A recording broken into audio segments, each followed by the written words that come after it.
অরণ্য সুন্দরী চ্যানেলে আবার একটা নতুন ভিডিও নিয়ে চলে এসেছি। আশা করছি ভিডিওটা তোমাদের ভালো লাগবে, তাই ভিডিওটা স্কিপ না করে পুরো ভিডিওটা দেখার জন্য অনুরোধ রইল। তো দেখো বন্ধুরা, এই কয়েকদিন ধরে এত বৃষ্টি হচ্ছে না, আর আমাদের এখানে তো মানে পরপর অনেকবারই বন্যা হলো। তো বন্যায় মানুষের অনেক কিছুই ক্ষয়ক্ষতি হয়েছে। তো আমাদের এখানে সব থেকে বেশি ক্ষতি হয়েছে চাষের জমির জন্য। আর যেসব পুকুরগুলো বা মানে বড় বাঁধে মাছ ছিল, সেই সব মাছ তো চলে গেছে, বাঁধ পুকুর অনেক ভেঙে গেছে। আবার অনেকের ঘর বাড়িও ভেঙে গেছে, যাদের মাটির ঘর তাদের তো অসুবিধের শেষ নেই। তো মোটামুটি এই বন্যার জন্য না অনেকেই অনেক অসুবিধার সম্মুখীন হয়েছে। তো ঈশ্বরের কাছে প্রার্থনা যে এবার অন্তত এই ভয়ানক বিপর্যয়গুলো বন্ধ করো। আর বন্যা নয়, আর বৃষ্টি নয়, এখন কিছুদিন অন্তত থামুক। তো পরপর অনেকবারই বন্যা হলো। দেখো বন্ধুরা, এই ভিডিওটা মানে এই যে জায়গাটায় গেছি, এটা এর আগে কিছুদিন আগে একবার এসেছিলাম, কিন্তু তখন এতটা বন্যা ছিল না। তো দুদিন আগে আমাদের এখানে এত বন্যা হয়েছিল যে এই জায়গাটাতে না কিচ্ছু করার নেই। মানে মানে এতই বৃষ্টি ফলে এত মানে জলের স্রোতটা বেড়েছিল যে ওই জায়গাতে কেউ যেতে পারেনি, মানে রাস্তাতেও জল উঠে গিয়েছিল। তো দুদিন পরে একটু বৃষ্টিটা থামতে আর বন্যার এই স্রোতটা একটু কমতে ওখানে গেছে, আর তোমাদের সাথে ভিডিওটা করে দেখাচ্ছি। তো দেখো বন্ধুরা, তোমরা তো দেখতেই পাচ্ছ যে জলের স্রোত কতটা, তার মানে এখানে কি ভয়াবহ বন্যা হয়েছিল। আর এই যে নিচটাতে আমরা একটু নেমেছিলাম, তো আমাদের সাইডে ওই যে জলটা যাচ্ছে দেখতেই পাচ্ছ, মানে জলের এতটা শব্দ হচ্ছে না, খুব ভয় লাগছিল। আর বড় হয়ে গেলে ভয়টা একটু বোধহয় বেশিই লাগে, তো ছোটোর সময় এত ভয় ছিল না। আর নিচের দিকে উঁকি মেরে তো দেখতে খুবই ভয় লাগছিল। দেখো বন্ধুরা, এতটাই জলের স্রোত ছিল, এমনভাবেই বন্যা হয়েছে যে এখানে অনেক কুল গাছ ছিল, তো সব কুল গাছগুলোই ভাসিয়ে নিয়েছে।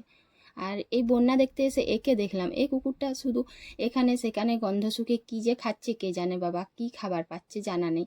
আর ওই যে বাঁধের ওপরের দিকটা আমাদের যেখানে বন্যা হয়েছে এখনও জল রয়েছে, তো তার নিচেই আমরা নেমেছিলাম। তো মাটিটা খুব নরম ছিল, সেই জন্য ভয়ে ওপরের দিকে চলে গেলাম। আর এই যে বন্ধুরা দেখতে পাচ্ছ ভিউটা কি সুন্দর লাগছে দেখতে। তো এটা যখন খুব বন্যা হয়েছিল, রাস্তায় কেউ আসতে পারছিল না, তখন কিন্তু দেখলে খুব ভয় লাগতো। আর এই যে জল জমেছে, এখানে ছেলে পাথর ফিকছে, তো ওকে মানা করলাম না, কারণ এইগুলো তো আমরাও অনেক সময় ছোটোবেলায় করে থাকি, যেখানেই জল জমে থাকে পাথর ফেলে দিই। তো চারিদিকটা একবার দেখে নিলাম, এরপরে রাস্তায় উঠে গিয়েছি, কারণ এরপর বাড়ি যাব।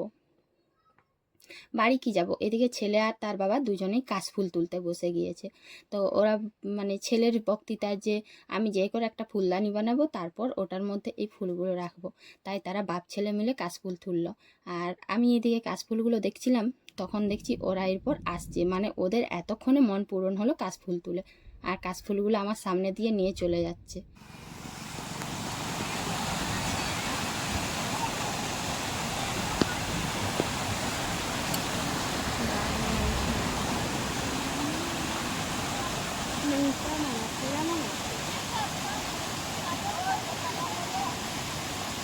তো বন্ধুরা দেখো, আমি এর আগের দিনেও বলেছিলাম যে এই বাঁধের জলটা কোথায় যাচ্ছে জানি না, আর আজকে আমি বাঁধটাও দেখেছি, তারপর বাঁধের জলটা কোথায় যাচ্ছে সেটা দেখার জন্য পুরো আধ ঘন্টা ধরে বাইকে এসে এই জায়গাটা দেখছি। তো ওই যে বাঁধের জলটা দেখলে না, ওটার জলটা এখানে আসছে। আর শুধু এখানে যে আসছে তা নয়, আরও একটা অন্যদিকে যাচ্ছে, তো সেটা কোন দিকে যাচ্ছে ঠিক জানি না। আর এই যে জলটা দেখো, ওইখানে জলটা এইখানে আসছে, কি মানে স্পিডে পড়ছে, এখানটা পুরো যেন মনে হচ্ছে মানে এতটাই জলমগ্ন না, বীভৎস রকম লাগছে। আর এই যে অনেকেই এখানে মাছ ধরছে আর সাঁতারও কাটছে, ছোট ছোট বাচ্চাগুলো কি সুন্দর সাঁতার কাটছে। এখানে কি করছে বলো তো বন্ধুরা, এই সিনটা না দেখতে দারুণ লাগলো। এখানে সেই নৌকোর মতো টোঙা করেছে, আর ওটার ওপরে মাছ আসবে, মানে জলের স্পিড এতটাই আছে যে এই টোঙাগুলো ওরা আবার দ্বিতীয়বার মানে ভালো করে বাঁশ দিয়ে দড়ি দিয়ে বেঁধে দিচ্ছে। তো অন্য বছর এতটা বন্যা হয়নি, তাই ওদের এইগুলোই কাজ চলতো, মানে এইভাবে রাখলে তো এই বছর ওরা আরও ভালোভাবে ওটা শক্তভাবে গেঁথে দিচ্ছে, কারণ মাটির সঙ্গে ভালো করে না বাঁশ দিয়ে গাঁথলে ওইগুলো জলের স্পিডে আবার চলে যাবে, কারণ জল তো আবার বাড়বে। কারণ এই জলের সাথে আবার দুদিন ধরে হয়তো বৃষ্টি হতে পারে, এখনও তো মেঘ ধরে রয়েছে, আজকেও বৃষ্টি হতে পারে, তখন তো বন্যাও অনেক বেশি হয়ে যাবে। আর এখানে জলের স্পিডটা অনেক বেশি হলে মাছ ধরার এই জিনিসগুলো ভাসিয়ে নেবে। তো তাই ওরা এভাবে ভালো করে শক্ত করে বাঁধছে। আর এই যে বন্ধু দেখো, এই যে রাস্তাটা, এই রাস্তার ওপরে না অনেক জায়গা যাওয়ার মানে মূল রাস্তা। তো এটা যাই হোক এখন বাঁধানো হয়েছে। আগে তো এই রাস্তাটা যখন কাঁচা রাস্তা ছিল অনেকেরই খুব অসুবিধে হতো, আর গাড়ি ঘোড়া তো একেবারেই পেরোতে পারতো না।